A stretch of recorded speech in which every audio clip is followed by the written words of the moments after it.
Hello everyone.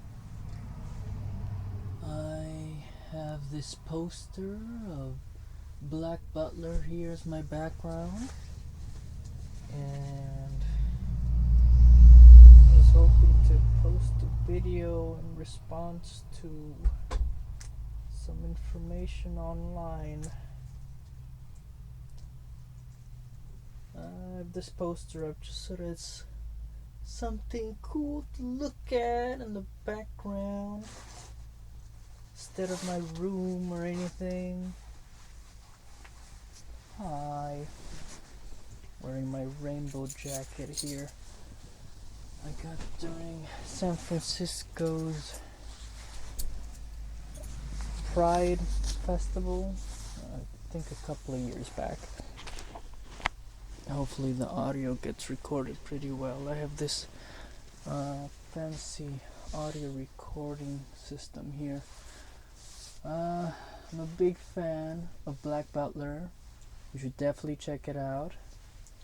CL, Phantom Hive, Sebastian Michaelis, and others. Ooh, such a good show. But there's definitely a lot of people that have complaints that the story is very suggestive. But it pokes fun at it. And if you even watch just the first episode, you'd know what I mean. The English dubbing of the anime is superb in my opinion. There's some that could be better. There's some casting they probably didn't do that well. But when it comes with stuff from Japan carried over to the US or Western world or English speaking countries, it's a mixed bag. But regardless, I'm not here to talk about this big fan poster of mine. I'm here because I wanted to talk about this video that came out. It's listed as, I hope this video doesn't get deleted. Very interesting. By a group called Be Inspired on YouTube. They got about 6.58 million subscribers at the recording of this video, and over 177,000 views so far, and it's a video that came out one day ago, and I wanted to play it back to you, but with me reciting it. So this is a video discussing about a recent interview, apparently, that was between London Real, Brian Rose's family of channels that does interviews and delves into very interesting topics, and Gregg Braden, which is a frequent on channels like Gaia. It's a family of very spiritual, very informational, very alternative knowledge material on the internet. And Gregg Braden, in this video, is a condensation, about 4 minutes of condensed information. That's very important in my opinion, and I'm gonna see if I can read it out loud for you guys. What we're talking about right now, I suppose he's talking about here at this present time, goes right into the core of our survival, of our society, to the survival of our communities, our young children, and it specifies that it's an important message from Gregg Braden. We're living in a world that's changing in many ways that we've never seen, that are not conditioned to accept the world. The world is changing faster than we have been conditioned to accept in a single generation, and we are trying to solve the problems of the world through a thinking based on false assumptions. Of obsolete science, such as Darwin's ideas that nature is based upon competition in conflict. So for 150 years,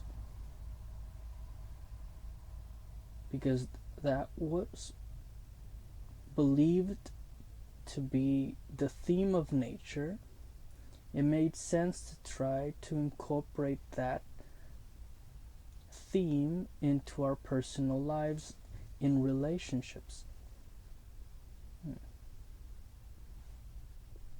Consciously and subconsciously. I'm not saying everyone does this consciously,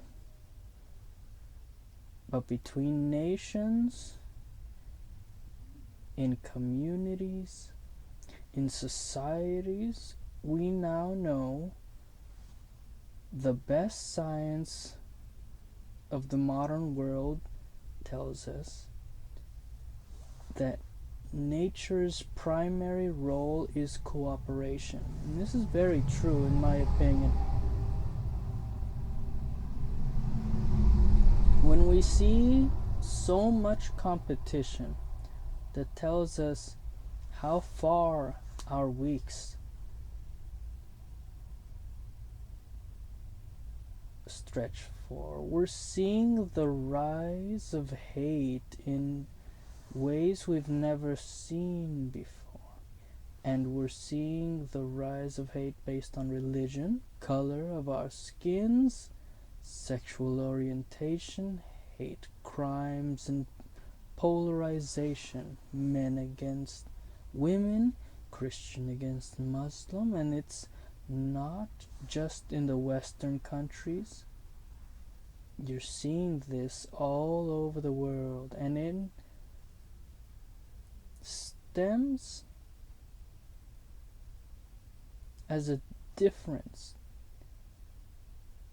in things, from what things are from one another.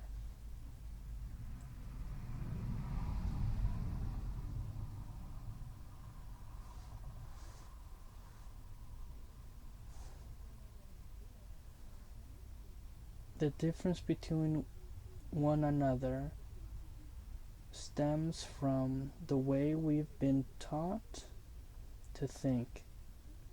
It's not natural for humans, young babies. Studies have been done that babies do not hate. They don't even distinguish color between their race and other races. White babies, black babies, brown babies, Asian, Native American.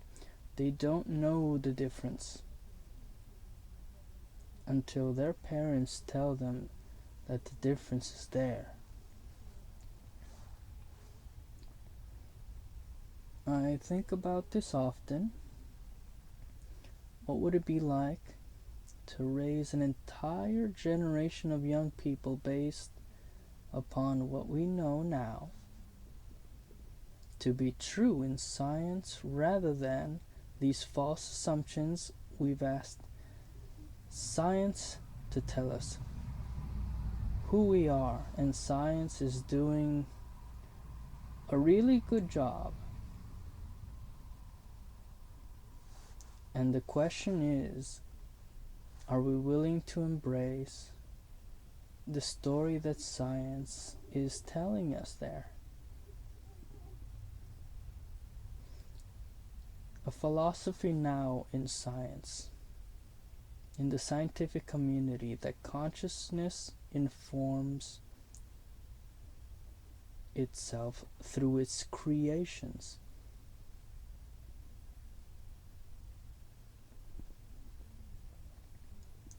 So if you think about what we see as movies for entertainment, art, sculpture, music, books, all the things that we create and we think we're doing to entertain ourselves from this perception.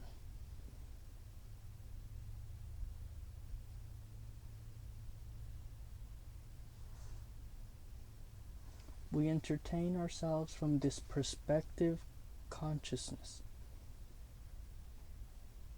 And consciousness is asking us in the field to create these things to remind us of our deepest potentials. And if you think about what you look in the next blockbuster movies, these things may surprise you.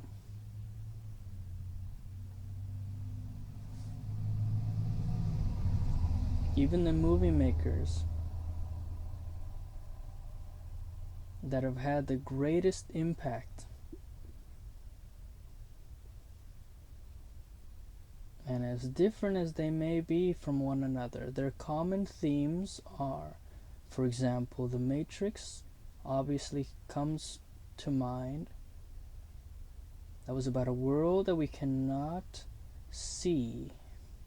It influences us tremendously. Now that I sit down to write The Matrix, those ideas, where may they come from? And so there's this idea that it stems from somewhere beyond us. I guess it's where the information here is trying to imply.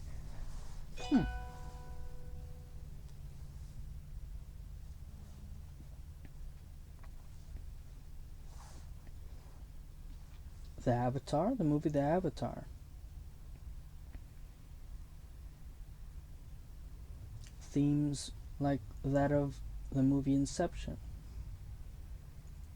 They are mirroring back to us what we are asking of ourselves. We're asking ourselves to remember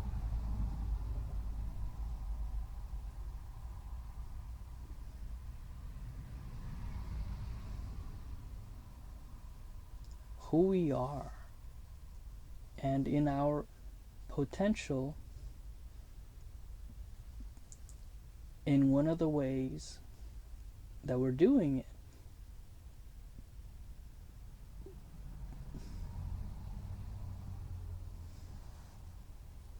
rather than going to a Montessori,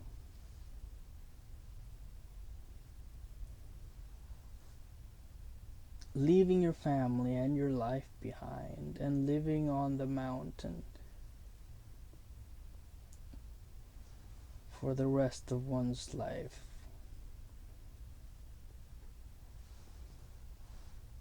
Which it wouldn't be fun to do, he's kind of expressing here.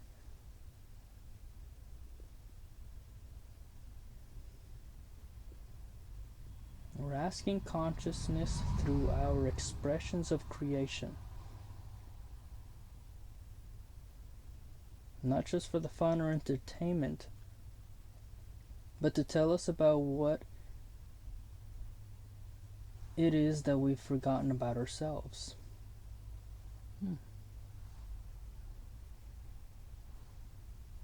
Wow.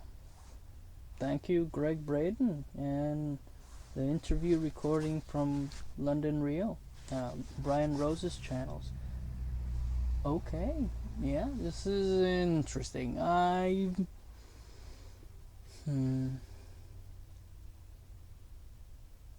purposely don't put the video and its content and its audio transcription here because copyright. So if I enunciate it to you, it's a form of me reacting to it. And so this is definitely something that I really want to be able to express to people. This information that Gregg Braden is talking about is pretty interesting. It's on the premise that there are methodologies out there that are trying to give us a glimpse of how this competitive nature in life is very toxic, and there has to be some methodology for cooperation. Forces in nature live on cooperation, and people need to try and do that in their lives too. And it's very, very important.